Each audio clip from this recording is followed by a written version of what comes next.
ચોમાસું ખેંચાઈ રહ્યું છે અને તેના કારણે ડાંગર અને બાગાયતી પાક પર સંકટના વાદળો વરસી રહ્યા છે।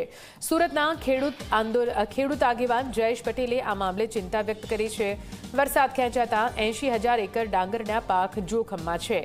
કેળા પપૈયાના છોડ સુકાવાની દહેશત છે।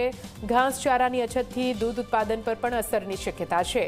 ખેડૂતો વાવણી માટે વરસાદની રાહ જોઈ રહ્યા છે। જો કે વરસાદ ચોમાસું ખેંચાતા ખેડૂતોના માથે સંકટ। દક્ષિણ ગુજરાતનો મુખ્ય પાક શેરડી, એની પર ખાસ કરીને તમે જુઓ તો વરસાદ લંબાય એટલે ખાસ કરીને વ્હાઇટ ફ્લાયનો સફેદ માખીનો એટેકની શરૂઆત થઈ ગઈ છે।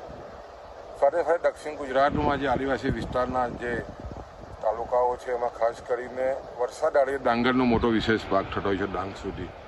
અને જ્યારે સ્વાભાવિક છે કે 15 દિવસ વરસાદ લંબાય તો સ્વાભાવિક છે કે ધરુવાળિયું પણ ડાંગરનું મોડું તૈયાર થાય અને એને કારણે ડાંગરનો પાક આગામી ખરીફ લંબાઈ એવી સ્થિતિ બની છે। સાથે સાથે આધુનિક જે બાગાયતી પાકો પપૈયા અને કેર ટીસ્યુ કલ્ચરના રોપા લગભગ 1 મહિનાથી રોપાઈ ગયા છે અને જે રીતે વધારે ટેમ્પરેચરને કારણે અને જ્યારે વરસાદ લંબાય છે ત્યારે સ્વાભાવિક છે કે સુકાવાનું ખૂબ જ મોટું પ્રમાણ આવે છે અને ખૂબ જ મોંઘા રોપા આવે છે એને પણ મોટી અસર થાય છે।